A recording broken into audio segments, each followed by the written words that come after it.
Salut Marco. Salut Grand. Bonjour les amis, soyez les bienvenus dans ce nouvel épisode des carnets du management. Et puis soyez les bienvenus dans ce décor un peu inhabituel pour faire du management. On est prêt pour un nouvel acronyme. On avait fait du ICO pour l'épisode 1, du SPC pour l'épisode 2. Et aujourd'hui, je crois que nous allons faire une réunion au top.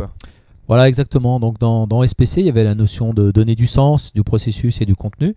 Et donc là, l'idée, c'était de vous parler d'un outil simple, le top, qui permet de justement mettre en pratique cette notion de SPC à l'intérieur d'une réunion. Donc C'est quoi les acronymes? voilà, en général, dans une réunion, qu'est-ce qu'on ferait comme réunion en général et qu'est-ce qu'on préparait avant une réunion en Bon, Guérand? alors déjà, il y a beaucoup de réunions qui sont mal préparées. Ça, on peut le dire. Ouais, pas chez toi, mais chez les autres. Non, Ouais. merci Marc, merci Marco, merci. Mais effectivement, quand on prépare un petit peu, on essaye d'avoir un ordre du jour. Ouais, voilà. Et l'ordre du jour, en général, qu'est-ce qui manque? Alors, moi, je préconise d'utiliser le top avec le thème, l'objectif et le plan. Et parmi ces trois choses-là, qu'est-ce qui manque le plus en général dans une réunion qui peut faire que ça dure des lustres et qu'on se demande des fois pourquoi on est là? Alors, moi j'ai envie de dire souvent ce qui manque, c'est un peu cet objectif, cette vision. Peut-être on pourrait parler du pourquoi, du sens, pourquoi on se réunit tous. Voilà, exactement. Donc, le lien entre le top et SPC, c'est justement le O, là, qui est très important, l'objectif. Et moi qui ai travaillé et habité aux États-Unis et en Allemagne, dans ces pays-là, la notion de réunion sans objectif, ce serait une réunion qu'on ne ferait pas. Alors qu'en France, on peut se permettre de discuter, de divaguer On et est des de Gaulois. refaire des réunions sans cesse et sans objectif. Ok, des objectifs, c'est quoi pour toi? Bon voilà, alors justement, les objectifs c'est varié, mais ça peut être parfois très flou des objectifs. C'est-à-dire, on est là pour communiquer, on est là pour discuter, on est là pour s'informer. Pour moi, c'est des objectifs qui sont un peu trop mous et ce sont plutôt des moyens que des objectifs. Par exemple, est-ce que toi, tu as des idées d'objectifs concrets, de réunions qui ne seraient pas des moyens? Bah, j'ai envie de dire, ça pourrait être de comprendre quelque chose ou d'envisager les résultats de quelque chose. Ouais, voilà, comprendre déjà c'est encore un peu faible, mais envisager des résultats, définir un plan d'action, trouver des solutions, travailler sur un projet, voilà, ça c'est des objectifs un peu plus concrets. Et communiquer, informer, tout ça, ce sont que des moyens derrière.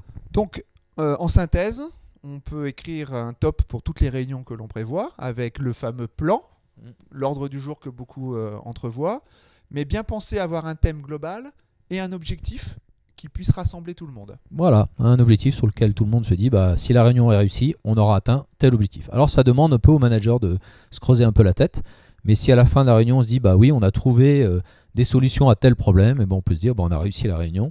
Et donc il y a aussi une sorte d'efficacité, de pragmatisme derrière qui est important. Super. Avant qu'on se quitte, un dernier conseil? Ah, comme d'habitude, hein, en management comme ailleurs, ce qui est important, c'est que chacun fasse sa petite part des choses. Et comme le dit la légende du colibri, essayons des choses, tentons, et avec ça, on va changer la planète. Merci Marco, à bientôt pour de nouveaux épisodes. À bientôt en Guérand. On a fait un nouvel épisode là sur le top là. Qu'est-ce que t'en as pensé en observatrice là, aiguisée? Tu sais ce que j'ai trouvé le mieux? Oula, tu t'emballes. Ouais, c'était le côté gai. Et donc, le côté spontané et gai. Et le management, c'est pas réservé qu'aux élites, c'est une partie de plaisir aussi. Voilà. Ouais, c'est important ce que tu dis là, je rebondis là-dessus parce que c'est vrai que pour moi souvent dans le management on voit la notion d'efficacité mais on perd le côté plaisir, bien-être et envie. Ouais. Et pour moi vraiment la performance, j'associe cette notion d'efficacité et de bien-être aux deux et pour moi c'est hyper important d'avoir les deux si on veut vraiment que ça marche bien. Vous le montrez. Par contre, c'était peut-être un petit peu plus trop conceptuel que par rapport à d'autres vidéos. D'accord. Il faudrait que tu peux repréciser un petit peu un exemple de top, par exemple. Bah, écoute, je peux te donner un exemple. Voilà, un thème, ça pourrait être suivi du projet Trucmuche.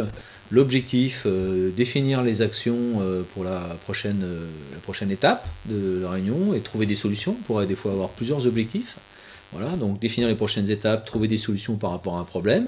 Et puis le plan, bah, ce serait on fera une inclusion, évidemment.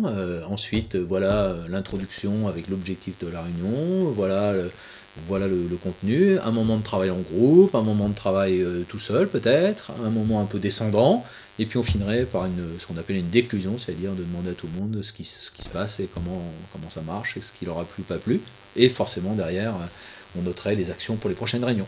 Voilà un exemple concret peut-être de top si ça te va. Ça va, mais il y en a un qui m'irait bien. Dans objectif, ce serait d'avoir un peu de chauffage. Ouais. Très bien. La prochaine fois.